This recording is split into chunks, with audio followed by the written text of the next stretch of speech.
Lihat sini ya, lihat. Ini zikir. Tadi turunannya kata Al-Quran, orang berzikir, hatinya akan selalu tenang, cenderung tenang. Kecenderungan sukses tinggi. Bahagia. Sudah? Meningkat kecerdasan. Cenderung pintar. Bertambah pengetahuan. Bentuknya dua. Bisa mengerjakan perintah, bisa meninggalkan larangan. Ini tinggalkan, ini kerjakan. Do it, live it. If'al, la taf'al. Kerjakan, tinggalkan. Ini saya turunkan tadi, ada salat, kan? Ada interaksi dengan Al-Quran, ada puasa, dan seterusnya. Orang yang salat, maka dirinya cenderung tenang. Orang yang salat, cenderung sukses dalam hidupnya, bahagia. Makanya panggilan salat, panggilan kebahagiaan. Hayya 'alas shalah. Kenapa salat ya Allah? Hayya 'alal falah. Bahagia yuk. Sukses. Kan? Cenderung kemudian pintar. Makanya banyak orang di masa lalu itu, ya ketika dia akan mengerjakan soal-soal salat, Pak, Bu. Imam Al-Bukhari itu menuliskan Sahih Al-Bukhari selama 16 tahun. 97 pembahasan. Setiap pembahasan itu berapa banyak hadis? Kitabul Iman 57 hadis. Ada Kitabul Ilmi sampai Kitabul Tijarah, Kitabul Mali, terus sampai Kitabul Jihad. Banyak sekali. Ya, itu setiap menuliskan satu hadis salat 2 rakaat. Dituliskan pertama di Masjid Al-Haram, disempurnakan di Masjid Nabawi, 16 tahun. Semua ulama-ulama kita itu mustahil mereka bisa menulis kitab, merumuskan sesuatu, inovasi, penemuan baru, kecuali pasti rahasianya ini. Salat Al-Quran, salat Al-Quran. Ada orang mengkaji Al-Quran, tiba-tiba menemukan penemuan. Ya, Ibnu Firnas baca surah Al-Mulk ayat 19. Ya, ketika membaca ayat itu, Allah awalam yarau ila tayri fawqahum saffatin wa yaqbidna ma yumsikuhunna illa rahman. Apa engkau tidak analisis, perhatikan bagaimana burung bisa terbang di udara dengan dia mengepak-ngatukan sayapnya, dijaga oleh Allah. Kalau nggak dijaga nggak bisa terbang. Maka dilihat Allah berkehendak bisa terbang karena apa? Kepak-katup sayap, dilihat, dianalisis, bikin modifikasi sayap burung terbang naik ke atas bukit sampai bisa terbang 20 meter. Ngelihat ke bawah, jatuh, meninggal. Nah, betul, ketika meninggal dan meninggalkan karya yang kelak itu jadi prototipe pesawat terbang di kemudian hari. Ya, ada lagi Jabir bin Hayyan baca Al-Hadid, Quran surah 57 ayat 25 sampai 26. Wa anzalnal hadid, kami turunkan besi dari langit. Besi bisa turun dari langit. Dilihat apa itu besi. Dicari besi. Sekarang terbukti meteor ada yang bahannya dari besi. Ya, turun dari langit. Waktu itu bingung, apa ini besi? Apa sih besi itu menarik? Dibawa ke labnya besi. Dianalisis, dikeluarkan sampai ke atom terkecilnya. Dianalisis sampai sumber-sumbernya. Sampai sekarang nomor atom besi itu terambil dari Al-Quran. Nomor atom besi Fe verum, F besar E kecil. Nomor atomnya 26. Ya, setiap atom itu punya isotop untuk menjaga stabilitas atom. Saya dulu belajar kimia. Ya. Nomor 55, 56, 57, 58. Ada 4 isotopnya. Yang paling stabil isotop nomor 57. Surah 57 ayat 25 sampai 26. Itu ada sejarahnya. Bukan John Dalton yang pertama kali menemukan atom. Jabir bin Hayyan. Ya, saya baca, kalau lagi kosong-kosong saya pergi ke toko buku. Saya beli itu buku kimia, buku fisika, matematika, latihan, lihat-lihat. Nggak tahu nanya. Buka YouTube, lihat, belajar. Saya baca, Pak. Ada anak mahasiswa datang, kamu dari mana? Kedokteran, Ustaz. Mau belajar apa? Ini, kamu bawa modul kamu kedokteran semua ke sini, terangkan pada saya baru ajarkan pada kamu pengetahuan yang kamu inginkan. Jadi saya senang belajar, baca, dan ketika kita pelajari, ternyata semua relasinya dengan Islam itu tinggi. Ya, saya sering bahas, fisika juga banyak kaitannya, fisika itu paling banyak. Karena fisika itu kaitan dengan metafisik, metafisik paling tinggi itu ya belajar agama. Agama itu ya Islam. Makanya ketika orang belajar fisikanya benar, itu pendekatan ke Allahnya tinggi. Ya, dari bab pertama aja, bab gaya kan di fisika pertama kan.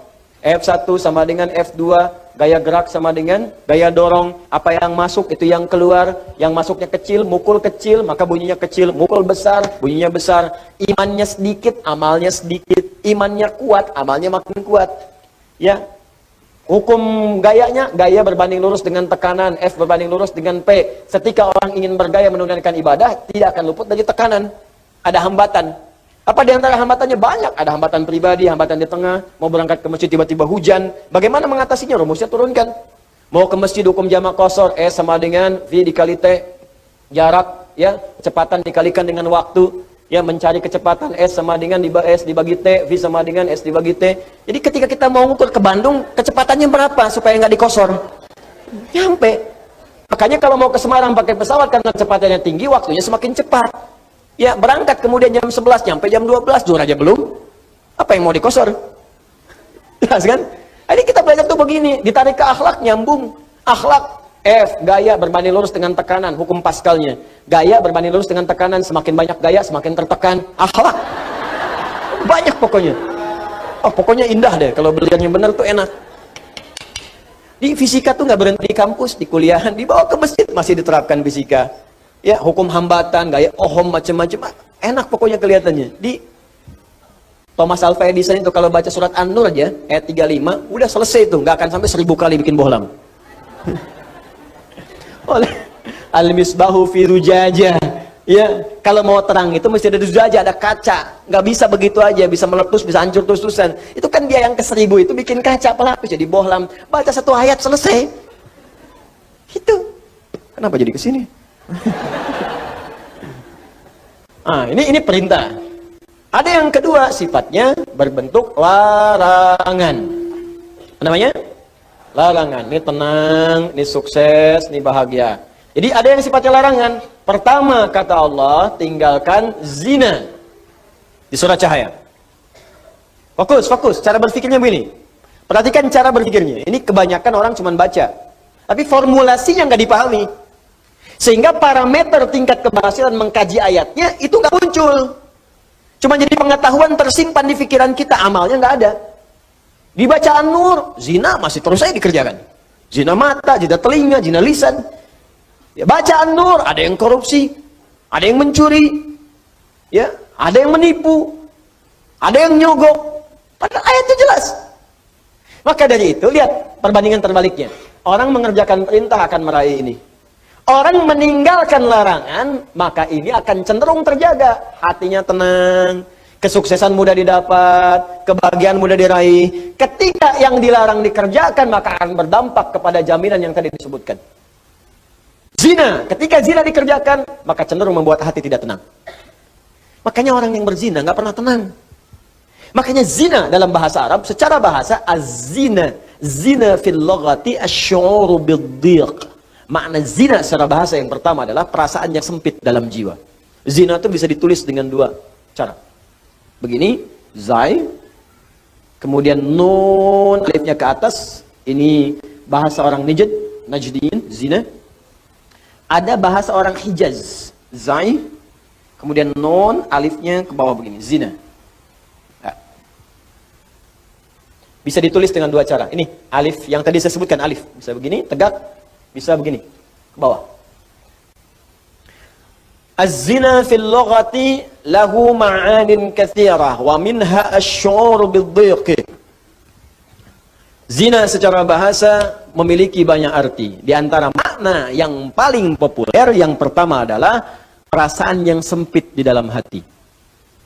Makanya orang yang berusaha untuk berzina, awas hati-hati, melanggar ketentuan Allah, kata Allah tinggalkan dia kerjakan.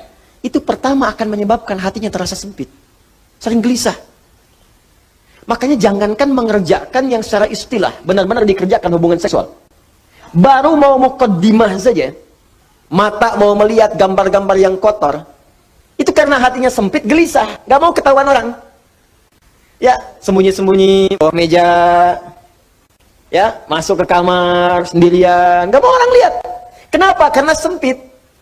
Tuh, kan ketenangannya hilang. Orang tenang itu kan cenderung gelisah. Orang yang tidak tenang cenderung gelisah. Ya kalau orang tenang tuh biasa aja. Lagi baca handphone, mau lihat, gak apa-apa, silakan. Ya, berkata-kata, dengar, gak ada masalah. Tapi ketika ada orang berbuat hal yang dilarang tadi, berkata-kata gak mau kedengaran orang. Makanya transaksinya tertutup. Pakai kode-kode. Ya, di mana roti bisa ditemukan? Roti. Hah? Kijang satu, kijang. Hewan yang disalahkan. Dicek. Makanya kata-katanya cenderung diarahkan kepada yang lain. Kupu-kupu malam, kupu-kupu. Tuh. Buaya darat, buaya. Buaya aja nggak ada yang begitu. Ya, coba lihat kehidupan buaya. Iya, ada buaya yang berzina. Ya, buaya emang hidupnya begitu. Ya, kita bayangkan. Jadi saya mau katakan, orang yang melanggar ketentuan ini pasti hatinya gelisah. Awas, suami yang mencoba, pria yang mencoba kemudian bergaul di luar hal yang dibenarkan dan mencoba untuk berzina, pasti akan gelisah hidupnya. Puncaknya apa? Kesuksesan akan berpengaruh. Betapa banyak karir hancur gara-gara kemudian perbuatan ini. Ya, betapa banyak kebahagiaan hilang, hancur rumah tangga, berpisah kemudian, anak-anak kemudian jadi terlantar. Makanya mikir dulu, kalau ada orang sudah berumah tangga, ada anak, berpikir untuk berbuat yang ini, mikir anak-anak Anda, kasihan. Anda tega kemudian dia diolok-olok di sekolahnya. Bapak kamu pezina ya? Ibu kamu selingkuh ya? Itu anak Anda mau berbicara seperti apa? Dia masih kecil. Butuh perhatian yang dalam. Makanya orang yang berbuat hal yang seperti ini, pasti pertama akan terganggu kemudian ketenangan jiwanya. Kesuksesannya akan berpengaruh. Kebahagiaannya akan sirna. Dan yang paling dahsyat adalah, biasanya, ini akan fatal. Berpengaruh kepada kecerdasan dan yang lainnya. Ya. Bisa kecerdasan kepada otaknya, intelektual, bisa kecerdasan pada emosinya. Banyak kok Ustaz, orang yang zina pintar otaknya, tapi emosinya tidak ada. Untuk apa pintar otaknya dan emosi tidak terkendali? Banyak orang tak mampu mengendalikan emosinya sehingga kepintarannya menghasilkan mafsadat yang lebih luas lagi. Pintar bikin senjata digunakan untuk bunuh orang. Pintar pakai teknologi digunakan untuk menipu orang lain, merusak dan sebagainya. Maka apa manfaat dari kepintaran? Tidak.